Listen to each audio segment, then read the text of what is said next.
পেশেন্টের কোন স্টেজ অনুযায়ী কিন্তু ট্রিটমেন্ট, এমন না যে সব পেশেন্টের একই রকম ট্রিটমেন্ট হবে, যে স্টেজ 1-এর ট্রিটমেন্ট এবং স্টেজ 4-এর ট্রিটমেন্ট এটা কিন্তু এক হবে না, স্টেজ 2-3 ট্রিটমেন্টও এক হবে না, আলাদা। তো স্টেজ 1A যেটা আছে সেটাতে যদি আপনার সার্জারি করা হয় এবং সার্জারিটা যদি খুব অ্যাডিকুয়েট সার্জারি হয়, তাহলে surgery is the only treatment of the choice, stage 1A এবং বি। কিন্তু স্টেজ 1C এবং ওখানে যদি হিস্টোপ্যাথোলজি রিপোর্টে একটা গ্রেডিং আছে, ওটা যদি গ্রেড 3 থাকে, সেক্ষেত্রে আমাকে কেমোথেরাপিতে যাইতে হবে, সার্জারি ফলোড বাই কেমোথেরাপি, যেটাকে অ্যাডজুভেন্ট কেমোথেরাপি বলে। সার্জারির পরে যে কেমোথেরাপি দেওয়া হয় ওটাকে অ্যাডজুভেন্ট কেমোথেরাপি বলে।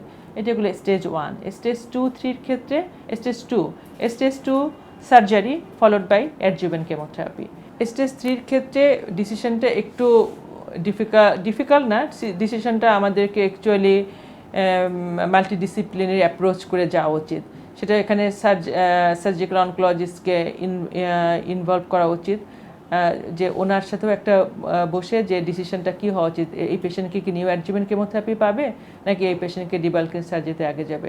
তবে এখনকার ক্ষেত্রে ম্যাক্সিমাম ক্ষেত্রে এখন যেটা হচ্ছে আপনার নিউ অ্যাডজুভেন্ট কেমোথেরাপি দিয়ে তারপরে টিউমারের সাইজ ছোট করে তারপরে সার্জারিতে যায়, সার্জারির পরে বাকি কেমোথেরাপি কমপ্লিট করে।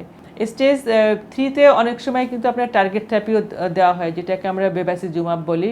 স্টেজ 4 অ্যাকচুয়ালি ডিপেন্ড করে ট্রিটমেন্টটা ডিপেন্ড করে অ্যাকচুয়ালি আপনার পেশেন্টের কোন কোন অর্গানে আসলে ইনভলভমেন্ট হলো, হ্যাঁ, অ্যাকর্ডিংলি যে পেশেন্টের যেভাবে অর্গান ইনভলভ হয় ওই অনুযায়ী পেশেন্টকে ট্রিটমেন্ট দেওয়া হয়। কারো যদি জেনেটিক মিউটেশন পজিটিভ থাকে, BRCA1-2 যদি পজিটিভ থাকে, সেক্ষেত্রে আপনাকে পার্ভ ইনহিবিটর দিতে হবে, ওলাপারিব দিতে হবে, হ্যাঁ।